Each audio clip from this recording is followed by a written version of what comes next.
Assalamualaikum warahmatullahi wabarakatuh. Perkenalkan, kami dari kelompok Walmart akan mempresentasikan hasil diskusi kami, yakni mengenai memperkenalkan manajemen strategis. Materi pertama akan disampaikan oleh Laras Arizal Putri. Kepada Laras Arizal Putri dipersilahkan. Baiklah, terima kasih moderator.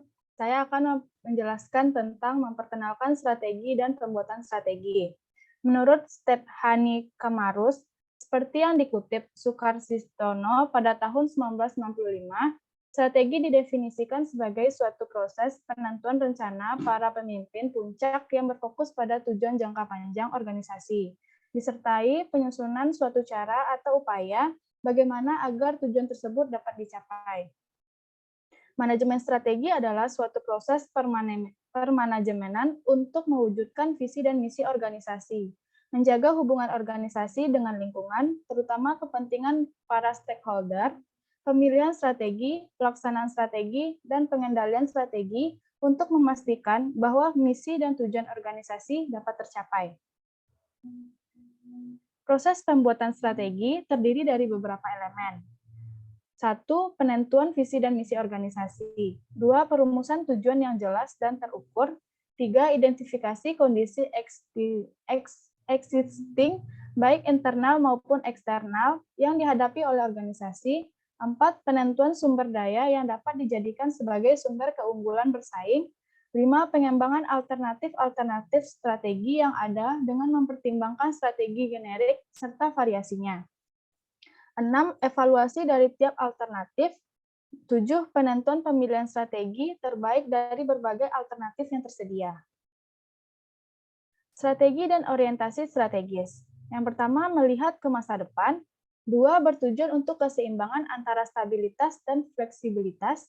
3. Mengajukan pertanyaan baru daripada menjawab pertanyaan lama. 4. Bersifat holistik dan integratif. 5. Kompleks. 6. Bergantung pada jalur, dan yang terakhir bersifat interaktif. Sekian, saya kembalikan kepada moderator. Baik, terima kasih kepada Laras Arizal Putri. Materi selanjutnya akan dibacakan oleh saya sendiri. B. Berpikir dan bertindak secara strategis. Pemikiran strategis adalah tentang membangun koneksi antara ide, rencana, dan individu. Dan koneksi ini tidak selalu terlihat oleh orang lain. Bagian penting lainnya dari pemikiran strategis adalah memilih kemana harus pergi dan mana yang tidak. Liatkat telah memilih 5 atribut utama pemikiran strategis. Di antaranya yakni yang pertama, pemikiran strategis mengambil pandangan holistik atau sistem. Yang kedua, pemikiran strategis berfokus pada niat. Yang ketiga, pemikiran strategis mendorong pemikiran secara real time. Yang keempat, pemikiran strategis didorong oleh hipotesis. Dan yang terakhir, pemikiran strategis adalah opportunities cerdas. Pemikiran strategis mengambil pandangan holistik atau sistem. Pemikiran strategis membutuhkan orientasi pada keseluruhan, bukan fokus hanya pada sebagian dari keseluruhan. Kemungkinan teknik yang dengan sengaja menumbuhkan atribut ini adalah berbagai jenis pemetaan pemangku kepentingan, analisis sistem nilai apapun, dan koferensi yang berfokus pada pembangunan masa depan, apapun metode tepatnya yang diadopsi. Materi selanjutnya akan disampaikan oleh Salsabila Faramutia. Kepada Salsabila Faramutia, saya persilahkan. Terima kasih kepada moderator. Saya akan menjelaskan tentang pemikiran strategis berfokus pada niat. Pemikiran strategis melibatkan tujuan bukan tanpa tujuan, tetapi memiliki arah yang pasti. Itu juga terungkap dalam proses penemuan atau pembelajaran yang membutuhkan waktu untuk menyelesaikannya. Jika itu pernah selesai, ini pasti melibatkan beberapa penundaan dalam pencapaian tujuan saat perjalanan terbentang. Teknik utama yang digunakan dapat digambarkan secara luas sebagai penulisan cerita. Selanjutnya, pemikiran strategis mendorong pemikiran secara real time. Pemikir strategis menghubungkan masa lalu, sekarang, dan masa depan menurut DK 1998 nomor 31. Pemikiran strategis adalah proses dinamis membaca dari pengetahuan seseorang tentang perilaku masa lalu, apa yang mungkin terjadi di masa depan. Teknik paling penting yang dapat digunakan adalah pembuatan skenario. analisis kesenjangan, dan penggunaan analogi yang sistematis seperti dalam studi kasus. Selanjutnya, pemikiran strategis didorong oleh hipotesis. Atribut ini menghubungkan pemikiran strategis dengan metode ilmiah. Hal ini diperlukan untuk menghasilkan hipotesis baru dan mengujinya. Proses berulang yang tidak ada habisnya, oleh karena itu, pemikiran strategis bersifat kreatif dalam memunculkan hipotesis dan kritis atau analitik. Dalam menguji hipotesis, teknik-teknik yang terlibat adalah yang umum dalam mengembangkan sistem pemikiran analitis, mengajukan pertanyaan bagaimana jika atau jika kemudian, dan membedakan apa yang diketahui, apa yang tidak diketahui, dan apa asumsi. Sekian dari saya kembalikan kepada moderator. Baik, terima kasih kepada Salsabila Faramutia. Materi selanjutnya akan disampaikan oleh Salsabila Putih Ariska. Kepada Salsabila Putih Ariska, saya persilahkan. Baiklah, terima kasih moderator.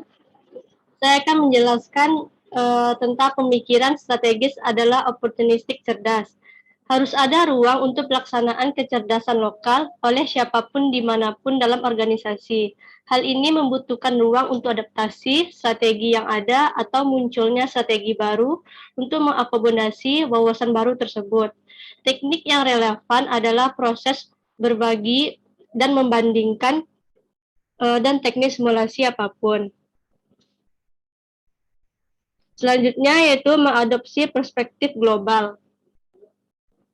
Perspektif global adalah suatu pandangan yang timbul akibat suatu kesadaran bahwa hidup dan kehidupan ini adalah untuk kepentingan global. Ini dicerminkan dengan moto think globally dan act locally. Dalam perspektif global, kita bukan saja sebagai warga negara Indonesia, akan tetapi juga warga dunia. Oleh karena itu, dalam berpikir dan bertindak harus mengantisipasi kepentingan dunia. Tidak ada lagi manusia yang hidup menyendiri, satu sama lain, saling tergantung, dan keberhasilan hidup ini karena adanya ketergantungan tersebut. Perspektif global adalah suatu wawasan dan cara pandangan terhadap dunia dan isinya, bahwa semua agama, ras, kulit, budaya, dan sebagainya harus dipandang sebagai suatu variasi yang memperkaya kita, dalam status sama dalam arti masing-masing memiliki kekuatan dan kekurangan. Sekian, terima kasih. Saya kembalikan kepada moderator. Terima kasih kepada Salsabila Putih Ariska. Materi selanjutnya akan dibacakan oleh Ratu Nur Aini. Kepada Ratu Nur Aini, saya persilahkan. Baik, terima kasih kepada moderator. Materi selanjutnya mengenai membaca masa depan yang tidak pasti. Ketidakpastian seperti saat ini dan entah sampai kapan membuat banyak perusahaan kesulitan, sehingga perlu meninjau dan merumuskan kembali rencana strategisnya. Namun, proses tradisional perencanaan strategis tidak akan banyak membantu. Proses tradisional mengasumsikan masa depan bila diprediksi, paling tidak sebagian besarnya. Untuk kelompok eksekutif yang yakin bahwa dunia ini sama sekali tidak dapat diprediksi, proses berpikir yang sistematis dan analitis dihilangkan dari proses perencanaan. Keputusan strategis dibuat berdasarkan naluri yang terbentuk oleh pengalaman masa lalu. Sebaliknya, eksekutif yang tidak mau mengambil resiko tidak percaya pada naluri mereka. Mereka menghindari membuat keputusan strategis tentang produk, pasar, dan teknologi yang harus mereka kembangkan. Mereka lebih fokus pada re-engineering, manajemen kualitas, atau program pengurangan biaya internal.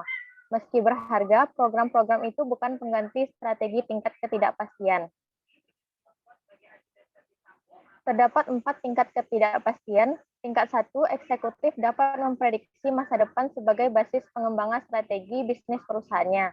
Variabel-variabel yang dibutuhkan untuk mengembangkan strategi tanpa cukup jelas dan perilakunya pun diyakini dapat diprediksi. Pada tingkat 2, masa depan dapat digambarkan sebagai salah satu dari beberapa alternatif atau skenario diskret. Analisis lingkungan eksternal tidak dapat mengidentifikasi dengan meyakinkan skenario mana yang akan terjadi, namun tetap dapat membantu membangun probabilitas.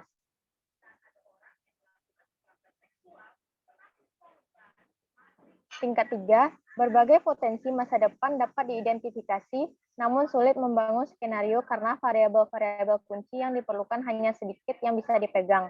Pengalaman masa lalu bukannya membantu, justru bisa menjatuhkan karena perilaku variabel kunci, seperti preferensi konsumen, teknologi baru, produk baru, kelompok konsumen baru, dan lain sebagainya tidak dikenal.